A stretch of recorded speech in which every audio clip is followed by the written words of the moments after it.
Believe me, there's nothing wrong with Susan. What's really bothering you, Cora? Susan is starting to behave the same way her mother did before she died.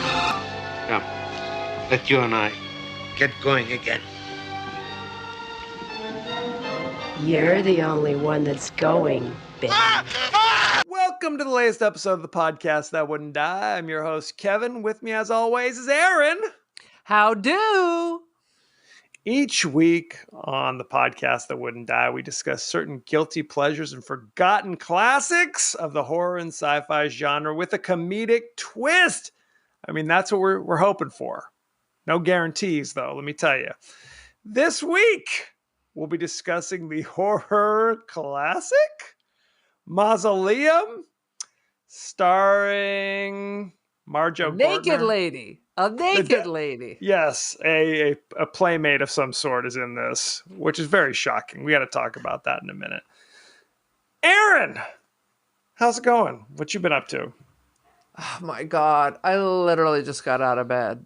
Not that I didn't get up at 6:30 and drank coffee in bed. Then I watched more TV. And then like at 10 o'clock, I made breakfast. And Kind here of a I brunch, am. Really. It's really a brunch, but there will be another meal between dinner and now. I'm vampiric. I understand. You know, it's summer. I was willing to go start work, but I just emailed administration. They're like, "Nah, everybody had COVID. All the janitors or custodians, as they like to be called, they were sick, so they were way behind. So womp womp." I said, "Thanks for nothing." So I crawled right back into bed. Hey, this is the teacher summer. There are some days I go, it's 3 o'clock. I haven't bathed yet. What should I do? Questions, queries. It's usually until my wife gives me the stink eye, literally the stink eye, that I realize showers are calling. Let's jump right in. Time. Because you have to have a little bit of boredom to be ready to go back to work. You got to have that little bit. The one good thing, I'm sure there's other good things, but the one good thing that really stands out in edumacation is summers off. Absolutely. I don't think I could ever go back to corporate world. It's a different stress in corporate world. And for sure, we need our time to just like let our brains relax. Totally. It's like being on a play. This is teaching. It's like you're in a play 5 days a week, except it's not 2 hours. It's 7.5 hours, and it's a one-woman show. It's a one-woman show with the audience from Rocky Horror Picture Show. Basically, exactly. Where they're constantly shouting things out, throwing things. Yeah, it's a horror show. 100%. Anyway. 100%. Give us your 30-second synopsis of Mausoleum. Mausoleum is, oh my God, there's a cursed family. There's a girl who looks 10, but mathematically, according to the storylines, is actually 20 at this time, yet wearing knee socks and saddle shoes. Anyway, her mom's dead because, there's a curse. Lives with an aunt. She's kind of a bitch. She finally gets married. Still got the crazies. And all of a sudden, she's compelled to go to this mausoleum and do I don't know what. But suddenly, she has like a magic death vagina. Is a siren that lives in her vagina and calls all men to her to come to their demise. And I don't know, her psychologist cracks the code and saves the day. He did not succumb to her magic vagina. I have to say, the siren that you speak is what we call subtext. It's a metaphor. There isn't a literal siren calling anybody. The siren is the fact that she's a stone cold fox, that she looks like a playmate. She's a playmate, and I thought she had natural tits, but at one point she's pressed up against her husband or something, and I swear I thought I saw some discs kind of rise up a little bit. I mean, she's an attractive lady. She's just naked, so maybe that's the siren call. That's all you need to do. She looked like an attractive lady up until, and then when she goes in the buff, the full Monty, you're kind of like, whoa! I mean, that's when you realize, oh, she's a playmate. Right. She just looked like a kind of a normal, attractive lady. Classic 80s. Unexpected nudity for no apparent reason, except they found someone who looks like Donna Mills who's willing to just walk around naked. Absolutely. Chesty LaRue. Had you ever heard of this movie before? It seems like I know the name, but for sure I'd never seen this before. Maybe I thought it was related to, what's the movie Phantasm? Maybe I think maybe I related the two together. This could have used the silver ball with a hook. Absolutely. Well, what movie can't? This was definitely a movie I vaguely remember seeing maybe commercials for, and I definitely saw the box at the video store. But I knew nothing about it. I knew absolutely nothing about it until, and I've told this story before, I was struck down with the vid. I had full COVID, and the siren called you. That's right. Well, there were two movies from the 80s about the same time who had similar titles that I remember hearing about but knew nothing about. The first one was called Mortuary, and the second was called Mausoleum.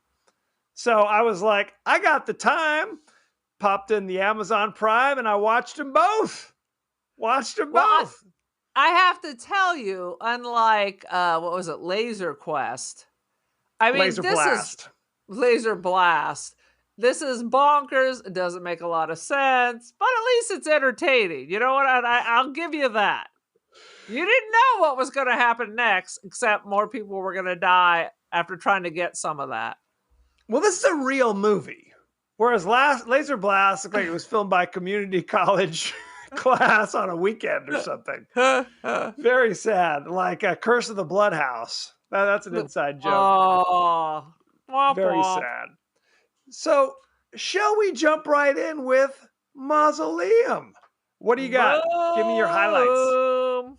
All I got is surprising nudity.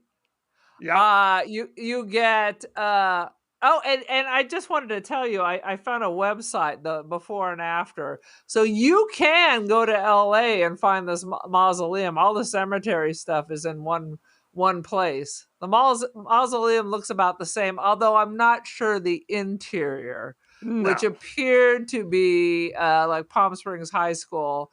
It was like they touch a wall and the whole thing starts shaking. It was a little Ed Wood. It was Palm Springs, like Halloween maze kind of quality. Is what they were going. But the outside, I don't think is even a mausoleum. It was like a chapel, is what it looked like to me. Like a little chapel. Like a chapel. It's more chapel than crypt for sure. Absolutely. And what's the difference between a crypt and a mausoleum? Is a mausoleum where they keep all the people that are whether stacked or where they've been cremated. What is a mausoleum, Kevin? I think they're both synonyms. I think it's kind of like you walk in and you do see the panels of the different where the coffins are stored or where the ashes are stored. I think that's what it is. I could Google the definition. I'm not going to. A mausoleum is a large building that provides above ground entombment for human remains. So is a crypt below ground? Is that the difference? Oh, now we're going to think they're the same thing because it literally says, what is a crypt mausoleum? So it's the same thing. You are right. They're synonyms. And the very next thing on Google is, why do bodies not smell in a mausoleum? Because they've been embalmed. Are you ready? Because they incorporate drainage and ventilation systems. Oh God, that took a dark turn. Enough. Enough is enough is enough is enough. I have Well, random notes because literally this is one of the rare times that you and I were sitting next to each other at your house yep. watching a freak show. I believe this day we watched 3 movies in a row. We'd gone to see Nope, we watched Yep. Laser Blast, and then we rolled right on over. In fact, I fell asleep halfway through Mausoleum, and I had to watch the rest of it with my coffee the next day. The thrilling conclusion, if you will. No. So, okay, we should just jump right in. So it takes place initially like 20 years ago. Here's the Uh-huh. girl, her mother's just died. She runs away from her aunt, who's like, "You're going to live with me now." And she's like, "Hell no, I'm not."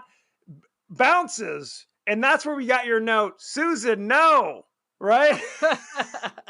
The aunt doesn't make much of an effort to chase down her 10-year-old daughter or niece, I don't know, stepdaughter, whatever she is, runs off. Susan, no.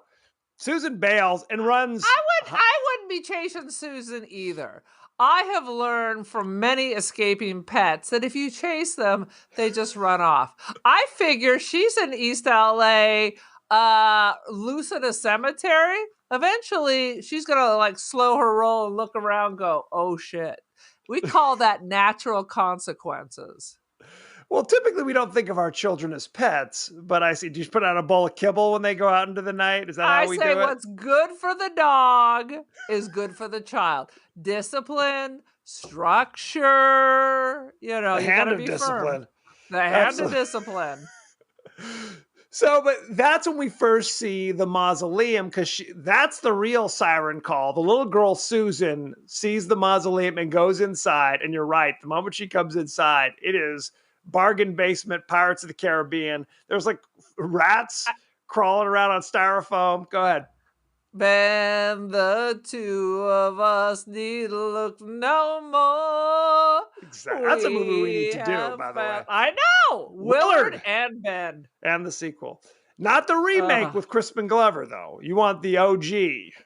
OG, but I do love Crispin Glover. I do love well. Crispin Glover. And I guess there's like a demon. The family demon is locked up in the mausoleum.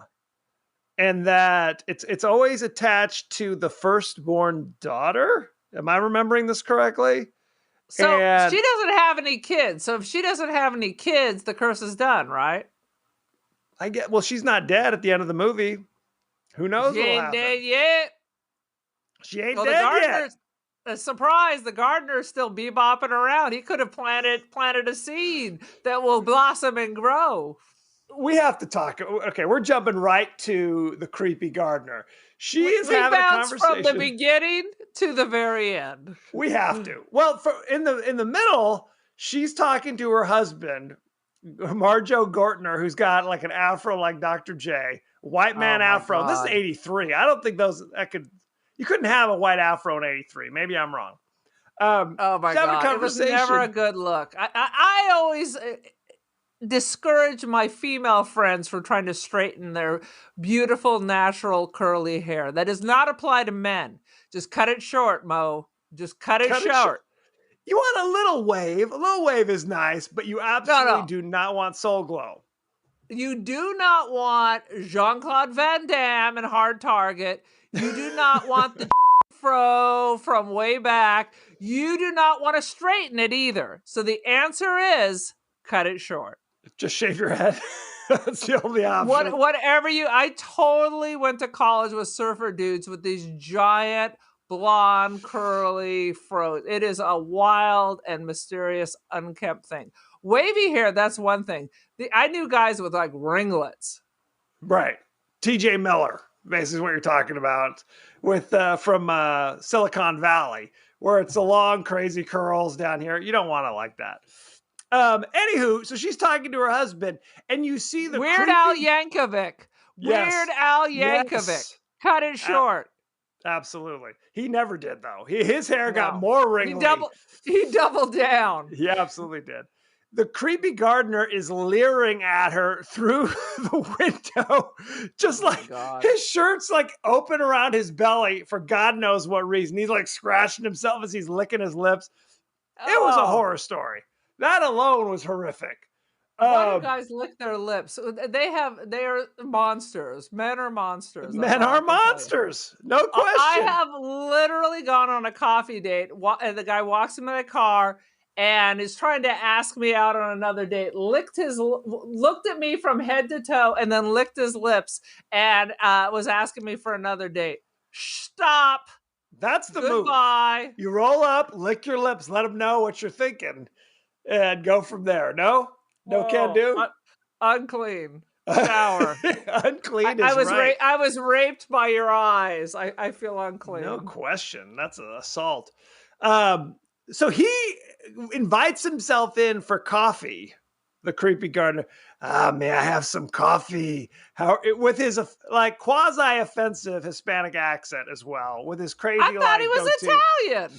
Who knows what it was? It was very offensive. He looks Scratching like himself. that makeup artist who was in all the Bordello of Blood stuff. Tom Savini, not in Bordello of Blood, by the way, but But you knew exactly who I was knew talking exactly about. who you meant. But later, so and this is kind of the thing. She's wearing like her robe or whatever, and she's very like chaste. She's like covering herself. Here, take your coffee and go chop down that stump in the backyard. 2 seconds later, and this is what we were talking about, she's looking at herself in the mirror, bone naked. Bone naked. Coming out of nowhere. We saw nothing led us to believe this You're is how like, it was gonna go down. hello. Yeah. Hello, lady. Lady. And now she's on her balcony looking down at him, giving him the green eyes and kind of rubbing herself. Oh, I was like, what happened? Sweet That was a baby family Jesus. film. Sweet baby Jesus is right. Let me interrupt you for a second. Please. Well, the creepy gardener comes and gets coffee and is staring at her. Did you get like a callback over to like Poltergeist? While you were talking about it, remember at the beginning of Poltergeist where all the workmen, they're like, I am the teenage daughter, and Yes. then helping themselves to coffee. That kind of reminds me of this. Yes, the scene you're talking about, you have the guys, the construction workers, literally pool reach in or the whatever. window because they're putting in a pool, reach in the window, help themselves to a cup of coffee, and start tasting the sauce that she's working on the stove. Needs a little more salt. Right after they're basically catcalling the 15-year-old daughter who's on her way to school on her bike. Yeah. Good times. Creepo. It was the 80s. And I don't even think you can fire him because this is the company your husband works at. You're getting a pool as part of your job. So there's no Absolutely. firing.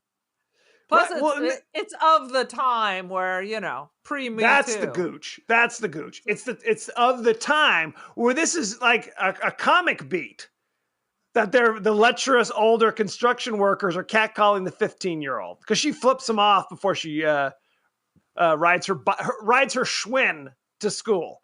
This is meant to be Which tells comedy. you this is not the first time, because that would bubble up from having this happen before again and again and again. Absolutely. But okay, back to Mausoleum. There is another scene that happens that I love this. So she and her husband, who are constantly making out, kissing, going into the room to get down to business. She's like, let's go out tonight. So they go to a club that I swear to God is peopled with a disco with like the entire patrons are all about 75 years old. So I don't know what kind of club this is. It was the Velvet Turtle on a Thursday night. I went to, this is years and years ago, in Palm Springs, they had this place called Pompeii's, which was a nightclub, and it had like a concrete volcano in the back that would occasionally erupt. So it was on the radio, it'd be like, the volcano is erupting at Pompeii's. So you would go there. I went there one time, and you'd have, people in their 20s, and then you had like men, uniformly men in their 60s and 70s. And you're just like, what the hell is this place? I'm never coming here again. It's a freak show. I remember that, and the whole bar area was glass with etched pictures of like Caesar and laurel branches. And you think it's a giant place. It's literally the smallest place in the whole world with the tiniest dance floor. I believe it's a church now, It's in a or has mausoleum. it might be a mausoleum, or it might be bulldozed. It's been a while since I looked to see what was popping over at Pompeii's. You and me both. Anywho, so they're out there having drinks, and it cuts to this dude who I swear to God was Grizzly Adams It looked incarnate. like him with It looked like Dan in Haggerty. my mind, it was Dan Haggerty, but in a corduroy 3-piece suit. Absolutely. And his date is pissed off at him because he keeps like staring at Susan, The siren that bombshell. lives in her vagina is calling to him. Absolutely. Clearly. So over the soothing sounds of Kool and the Gang. 6 of one, half dozen of the other. So his date gets pissed off and leaves. Then Susan and her husband go to the dance floor and they start disco dancing. It's that painful white disco of the early 80s when disco not popular anymore, but we're doing what we got to do. Doing their thing, and he gets called because the office, evidently, he spent so much time at this place. The office knows to reach him there. So the waiter comes over and says, "Oh, office is calling. Oh, honey, I'll be right back." Immediately, Dan Haggerty swoops in and tries to force himself on her on the crowded dance floor. "Let's dance, honey." She's not having it. So she storms away. He's like, "What? What's wrong? What do you mean?" Oh, yeah. He's like possessed. He's got to have some of that. Gotta have it. And back in the day, this would have been her fault. So she shouldn't have been so attractive as to tempt the man. Why was she dressed that way? Is the rule of thumb. If she didn't want it. If she didn't want crispy old Grizzly Adams pawing at her, then she shouldn't have been quite so attractive. All I keep thinking about is he's wearing the corduroy. So as he walked over to her at the club, absolutely, that's my signal. Impression of corduroy. That's what grasshoppers do. They rub their legs together to attract a mate. So it's the exact same thing. Exactly. Corduroy or grasshoppers. It's on. It's on. So everyone leaves together, and drunken Dan Haggerty bumps into her husband. He's like, "What the hell?" And he gets into his car. And then you see Susan turn and look at the guy's car, and her eyes turn green. And immediately, car bursts into flames. Her husband tries to rescue the guy to no avail. The guy's burnt to death. Car explodes. Boom. That's what you get. So, you get what you get, and you don't throw a fit. And I know many women who wish they had the magical power to do that. Absolutely. So this is kind of the turn, right? First, she's bone naked, leering down at the gardener. Then Green Eyes blows up Dan Haggerty in the parking lot. Now we know something's up. But here's my question. Is she possessed? Or is it like a doppelganger situation where it's like, really, it's the demon walking around and Susan, the real Susan, is nowhere? I think that's the possession because she kind of flips back and forth. Sometimes you come on too strong, your head pops, and a mushroom cloud then skyrockets out of your head. The next time, she's going to get jiggy with it and then kill you later. She can't quite make up her mind, or the demon can't. I'm not sure which it is. So the chances are, if you approach her, or if you just happen to pass by her at the supermarket, A, fire and explosion. Yep. B, vagina, then you're dead. Or C, I don't remember what C is. Bad things. Well, and here's the other thing. Happen.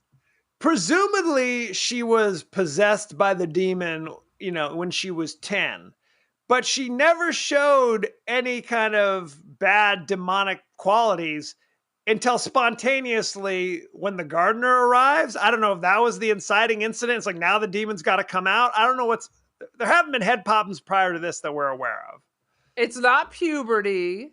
It's no. She was clearly been married Menopause. For a while. Right. They're going at it like school kids. So I don't know. Yeah, menopause.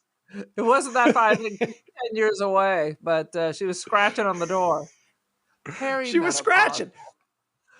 It's right. Well, I don't know if she was supposed to be. I think they said that she was. They said she was 30. 20. Said she was Yep. 30. I mean, I don't think she was And 30 either. What was they she, like announced she was 38? 30. Yeah, exactly. They announced she was 30 and that the thing with the mausoleum had happened 10 years earlier, where she was 7, but if you do the math, she would have been 20. So it's interesting that they made these little simple mistakes like that, a little continuity issue. It's a Or big maybe problem. she ate a lot of cow's milk, and so the hormones went into overdrive. So in fact, she was 7, and now it's It all was just the hormones. cow's milk. It was the cow's Um, milk to make her look like she's 42. That'll do it every time. So there's a long extended montage of the gardener literally going through his day. So bizarre. He's he's like planting some seeds over here. He's chopping the stump over Oh, here. he He's wanted eating to his plant some lunch. seeds. Boom. He's eating his lunch. He's reading like a book on, being a gardener. I don't remember what it was exactly. It was Yes, like, it was the Sunset Western Gardener's book. right. Yes, And he is learning how literally to be a there. gardener. He is there from dawn until deep into the night. And I have to tell you, we have a gardener. They come 1 hour a week. You know what I mean? And they aren't Blow there some every shit day, around. all day Yeah. long by and himself. still not chop the stump. And if you'll notice, most of the grass was dead leading up to a lake, so there's clearly water. He needed to be fired. But so he's about to leave at midnight, I guess. And that's when Susan shows up and is just like, hey, big boy, why don't we get down to biz? And leads him to the tool shed or the gardener's shed where they promptly get down to business on some burlap sacks. I don't know what was Some happening. It burlap was a horror sack show. on an old filthy couch that's like stuck in the garage. Right. So She's got a mansion. Yes. Her husband is never home, and they don't have neighbors for 10,000 miles. At least. And he even says, shall we go up to the bedroom? And she's like, nope. He's like, the dirty tool shed? He's like, you just read my mind, cowboy. So, yes. And so they get down to biz, and then she becomes fully demonized and then scratches him with her claws and then picks up like a little garden tool of some sort and proceeds to kill him, even though she's got claws like Freddy Krueger. Make up your mind. I don't know what she's doing. So Absolutely. that's the end of the gardener, or so we think. I have sexually possessed, kills gardener, scratch. And then the next thing I have written down are troll, mud tooth, corn nut teeth. Okay. I don't know what that means, but okay. Somebody has some jacked up teeth coming up. Yeah, there were multiple times where she becomes fully demonized, and she's either wearing like a crazy like plaster mask, which looks ridiculous, or they just put some kind of shadow makeup under her cheekbones and put crud on her teeth to make her look. She was very ahead of her time. It's contouring. Look it up on YouTube. Google it. But part of that is it looks like she's eating poo. It looked like she has already finished eating the poo. You don't actually see her eating poo. She literally had mud teeth, or her teeth were the shade of corn nuts. Yes, clearly. So she kills multiple people. There's a guy delivering a tree that she invites in under the pretext of booty, who I guess she pops his head and makes his eyeball fall out. Something like using her mind. I'm not sure what was going on there. Is that what it means when I wrote down Fonzie head explodes? Yes, that is Fonzie head explodes. Absolutely. Her aunt, who raised her for the last 20 years, drops by to chit chat. She gets cracked in half. her chest explodes after floating around the room. Again, she's lived with her for 20 years, prior to this, and now it's snap, crackle, pop. I guess now's the So time I she's have to murder you. Well, I think they were also saying this is about the time that her mom died. This is where they come Yes, into their full crazy nutsos. And what is the correct. curse? The curse is simply you become possessed, so everybody eventually has to kill you until the next It's generation. you're And why possessed. were they? Why were they cursed? Usually there's a story. There's no explanation. Oh, there was a big old thick book that the aunt takes to the psychologist and says, read this book, that will tell you our family history. But they don't really tell us a whole lot other than the firstborn daughter will become possessed unless you put the crown of thorns on her head, and that will Which shut looks down the curse. like an old pretzel. And at the beginning, while Susan's at the cemetery at her mom's funeral, lightning strikes the pretzel ring that's hanging on the door and it breaks into Right. 1,000 pieces. So the psychologist figures out we gotta, I don't know, the pretzel crown has fixed itself. And the only way to save her is to then put it on her head, but then that ends up not being true. Well, You have to put it on her that's head, then she puts it on the demon's head, and the demon's like, oh, okay, and then just kind of lays back like they're going into the bathtub. that is correct. Like the bathtub woman in The Shining. In Absolutely. fact, it's such high quality as the demon is laying back, the thing kind of falls off its head anyway. They're like, good enough. No one will notice. Good Keep enough. rolling. Right. Well, and It's the that's big the picture. thing. Presumably, the demon had the crown of thorn pretzel from Wetzel's Pretzels on their head when the movie begins, but Susan's mother is still dead, didn't save her ass. And when Susan is running across the graveyard, the pretzel thing just explodes spontaneously on its own. So clearly, not a cure-all. I'm obsessed now. If I go to Wetzel's Pretzels, will they in fact make me a crown of pretzel? They will, and they'll put it on your head as well. And then, if you ask. then ordain me as the pretzel queen. They will do it like that. That's how they roll. We haven't even talked about the fact that the live-in housekeeper is Aunt Esther from Sanford and Son. We haven't even mentioned that. How did we skip? Oh, I didn't even write anything down about it because what is there to complain about? It's Aunt Esther, and she's doing the side eye, the fish eye. She's doing everything. That is the Aunt Esther at her finest. At one point, she knows that Susan's possessed, and she's like, there's some strange shit going on in this house. I just needed Aunt Esther to take her purse and start hitting the demon over the head with it, like she used to do with Fred. You crusty old heathen! Absolutely, you fish-eyed fool. We absolutely needed that, no question. And whenever they would show Aunt Esther, they would play kind of circus music in the background. Like clearly, she's the comic relief, even though people are dying and there's boobs popping out every 5 minutes. Every 5 minutes. And she was classic. Shit going on upstairs. She's like, nope. It's just like the movie Nope. She's like, doing the opposite of all what the crazy white people do.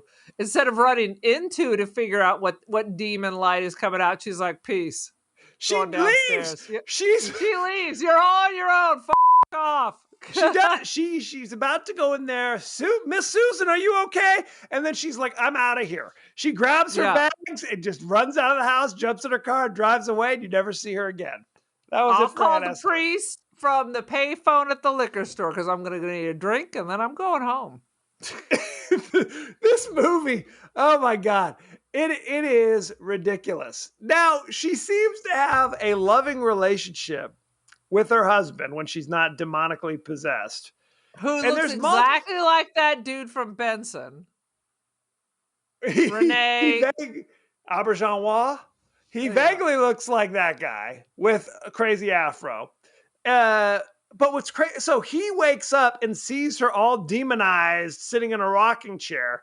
He sneaks out of the bathroom. He's like, I'm out. Sneaks out of the bedroom, runs downstairs, calls her psychologist, and says, "Hey, she's a demon upstairs. What do I do?" He's like, bring her by my office tomorrow. Cool. I guess I'll go lay back down next to the demon woman upstairs. Is that the plan? Which is what he does. At first, I was like, okay, this is why he's been around so long. At least he has some sense. I would have been in my underwear driving to the Motel 6. Or once again, going to the liquor store and then sleeping in the pew at the church. Absolutely. No. Hell to You the come nizzo. upstairs and Becky is floating above the bed 6 feet. What do you do, Kevin? I'll tell you, I'm not just climbing into bed. I'm not just doing that. The power of Christ compels you. Pretty much. Oh God. So there's a scene later in the movie where she is, of course, taking a bubble bath, as she's prone to do. And he comes in, her husband is like, "Hey, honey, is everything okay?" She is like, "Yes, it's great." And they start making out, naked town, he's fully clothed. And then she starts squeezing him and just crushes him. And you see his chest pop open. That was kind of a shocking moment. It didn't just pop. Something caused the opening. And what was that, Kevin? She was toting. You're absolute. This is the first time we see her demon boobs, which evidently have demonic faces where I guess the areola should be. I'm not sure how this works. That's right. So I guess that was causing the problems. It was literally a cross between in Alien, when it first pops out of John Hurt's chest. It's a cross between that and Quato from Total Recall, except she has two. Yes. That's so exactly with their right. little piranha teeth, beep, beep, beep, beep, beep, beep, beep, it just ate through her husband's. It was like it looked like something exploded outward, but Yes. maybe they were just hanging on and just that's what happens. I don't know. Nibbledy-dibble is what you're saying. Nibbledy-dibbled. But that was on some level you think the husband is going to save the day. No. It's going to be the psychologist who we've seen twice in this movie suddenly springs into action like he's Harrison Ford or somebody. But you're right. When he appears on the scene with the crown of thorns, you think there's going to be some big confrontation. There is not. He merely walks up to her and puts her on her head. Ball game. We're good. She is upstairs in this house that was clearly built about 20 years before. They're trying to pretend like it's some old haunted mansion, but it's clearly a 70s McMansion bullshit. Right. So up in the attic, there is crazy spider webs, like we've uncovered an ancient Mycenaean tomb or something.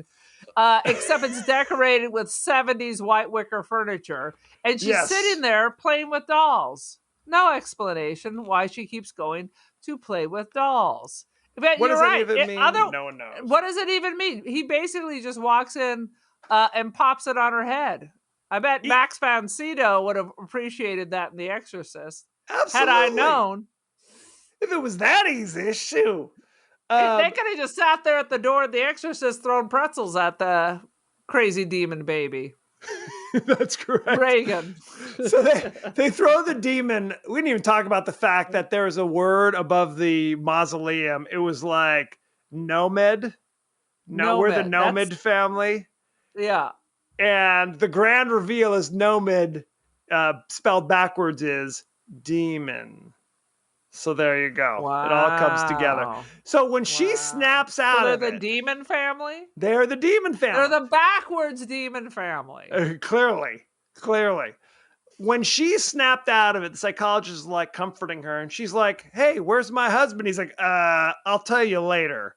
Spoiler alert. And it kind of, "Is everything going to be okay?" He's like, "Yeah, I think so. Other than your husband who you killed last night." And they bounce. And then it cuts to the psychiatrist talking to like some caretaker at the graveyard wearing kind of Obi-Wan Kenobi's like hood. And the dude turns around and reveals himself to be the crispy old gardener who was killed 45 minutes earlier, who looks down the barrel of the camera and just does his evil laugh. No explanation what any of that means. The end. Credits No roll. explanation. No idea. And where did they put the bodies? Did they just float them out into that crazy, shitty golf course lake in the backyard? What's going Yes, on? that's what they did. As far as we know, Oliver, her husband's corpse, is still floating in the bathtub. So she's going to discover that when she goes for a soak later that day. So that's good. Very sad. Any other reflections you'd like to share before we go behind the scenes? No, I got all of it. Burning building, Fonzie head explode. Yep, covered. Boom. Beautiful. Beautiful. Okay, behind the scenes. Here we go. Bobby Bressie, who plays Susan. Oh, her name is Bressie? Yes. She is a self-described scream queen, even though I swear to God, this is by far her biggest role. I mean, she may have been like background extra 4 and a couple other things. We're going to talk about that more. Good Lord. She she was trying to emulate the Exorcist voice from Exorcist when she was demonic. So, and she actually received some voice coaching from Mercedes McCambridge, who actually did the demonic voice from Exorcist, as you can obviously they see. had a little bit of money on this. That's great. They had a budget. A little bit of. I mean, what else was Mercedes McCambridge doing these days? Not much. They got her for a Happy Meal at McDonald's. I'll buy you breakfast at Lenny's, and we'll call it good. This movie was produced by the yuppie Don, Michael Franzesi, who's the former capo of the Colombo crime family, and they think this movie was merely a money laundering scheme. Fantastic. Why not? Exactly. She wore contact lenses to give her more of a demonic look, and they damaged her eyes temporarily, so that there were scenes where she couldn't see anything. Ay caramba. According to the DVD commentary. Well, I mean, on a mafia set, who are you going to complain to? Exactly. On the DVD commentary, Susan revealed that producers set up bleachers for crew members to watch the filming of her sex scene. Oh my God. Awful. Who are you going to complain to? Where's my union rep? Exactly. The woman who plays the aunt is only 3 years younger. Oh, clearly. Yeah. Yeah. Because she's young, and then it looked like they just put talcum powder in her hair and called it a day. Exactly. That's it for behind the scenes. I think that's pretty good. That was pretty good. The Colombo crime family. Let's talk about the cast, shall we? Boo! Marjo Gortner played Oliver Farrell. Name. You know him from Star Crash, Earthquake. He was in When You Coming Back, Red Rider. This is the husband. The husband. This is the husband. Oh my God, I swear he was in Sidewinder 1. His story is very interesting because he was a child evangelist from Long Beach. And there was actually a documentary about him, about being a televangelist. Yes, about being a child televangelist. You know that's better than this. Absolutely. And when he turned like 20 or something, he disavowed the whole thing. He said it was all BS and parlayed the documentary talking about it into his feeble acting career. So there you go. Right on, brother. Bobby Bressie played Susan Walker Farrell. You know her from Armed Response, The Ghoulies, Mausoleum, and Star Slammer. You know it, don't you? You've seen the Ghoulies, though. You've seen. I haven't seen it, but I assume you've seen Ghoulies. I saw Ghoulies in the theater. I think I went with Tara, actually. And she does not have a big role. She's in like one scene where she's like the hot chick. She's just not walking naked in the background. Did she go on to marry someone from the Colombo crime family? I feel like there's more. There's more. Could be. Norman Burton, he played the psychologist. You know him from Diamonds Are Forever. He was Felix Leiter in one James Bond movie. Oh, okay. He was in Planet of the Apes. He was Hunt Leader, whatever that means. That means he was a guy in a mask. Exactly. He was in The Towering Inferno. He was in Bloodsport with Jean-Claude Van Damme. He was in a bunch of stuff. Oh, Then, of he course, did look familiar. He did look familiar. Then we've got LaWanda Page, played Elsie the Maid. Oh, you know her from, she was in Friday. She was Aunt Esther for 4 years on Sanford and Son. She was in Shakes the Clown. She played Aunt Esther in an episode of Amazing Stories. Good times. That's all we need to know. Remember Amazing Stories? Absolutely. Do you remember that? It wasn't on for very long, if I remember correctly. No. Very sad. Let's talk about our ratings. Wait a minute. Please. What about the gardener? You want to know the gardener? Yes. Okay. I didn't recognize him. He did look vaguely like, but maybe I'm thinking he's Salvini. His name is Maurice Sherbani. You know him like from, the yogurt? That's Chobani, yes.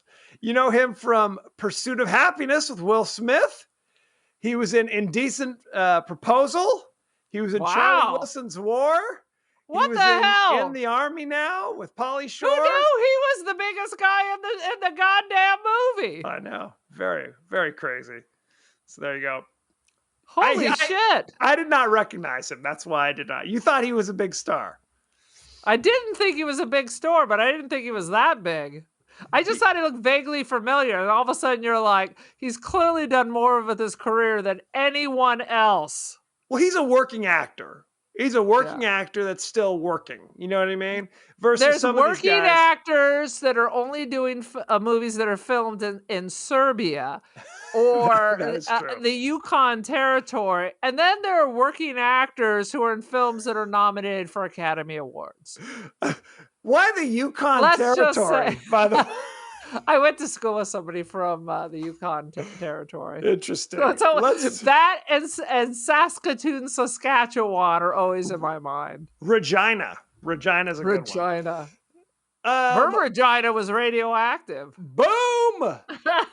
Mausoleum currently has no review on Rotten Tomatoes. What? It has 0 reviews from critics. It has, however, a 32% rotten by the audience. So there you go. I mean, for sure it's rotten, but it's a good kind of rotten. It was like they were not playing it. A lot of your favorite 80s movies, they're playing it for camp, right? Right. This is camp, but it's like real camp. It's like they're playing it straight, and that's why it's funny.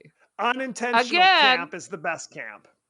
Again, would be a great musical, especially with just the one lady. She would have to be nude the entire time. Like hair. Right. Like hair. I mean, she could wear a merkin, but I think as a musical on Broadway, it would be so amusing if you just had this character that was just buck naked the entire time while everybody else is like literally wearing coats. So what is your rating for Mausoleum? Boom. I'm gonna give it 3.2 stars out of 5 just for ridiculousness. That sounds good. I give it, let's say 3 out of 5 demonic breasts out of 5. I think this movie is hilarious. The demonic tits are worth it right there. It is. The gardener is hilarious. Aunt Esther is hilarious. The way people react to obvious demonic possession, hilarious. This movie is a gem. It is not a good movie, but it is hilarious. It's one of those things, young people, you may come back from the bar. It's 2 a.m. You're microwaving some old pizza that's been in the fridge for 3 weeks. You flip on the TV. Boom! It's on. You got to settle yourself down. You're in for a ride. You are in for a ride. That's what I'm saying. Literally, when I was battling COVID and I was watching this, I was 10 minutes into this and I texted you. I'm like, we're doing this on the show. Boom. We got to. No, We got to. I agree. I agree. The best bad movies are the ones that don't realize they're bad, that they're playing it serious. I'm like, Absolutely. is there no voice of reason? Is there no one on the set that says this makes no goddamn sense? Thank you, Right. Columbo crime family. I'm going to put that down in the mafia column. Thank you, Columbo crime family. Absolutely. So thank you very much. Go to our page on Twitter at TPodcast TWDie. Go to our page on Facebook at The Podcast That Wouldn't Die. Aaron, are we on Instagram?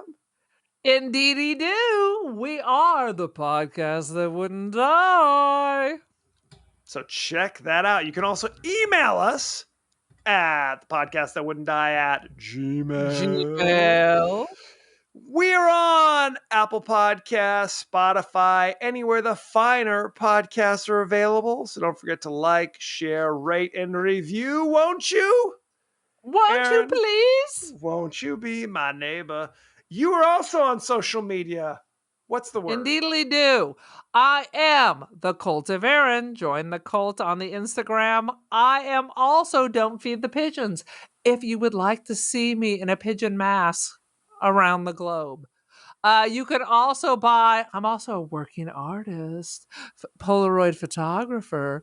You can buy my work on Artsy, Aaron Doherty, Instant Dreams Gallery, First Dibs, Aaron Doherty. Buy a picture of Kevin. I won't give him any of the money, but it will make me happy.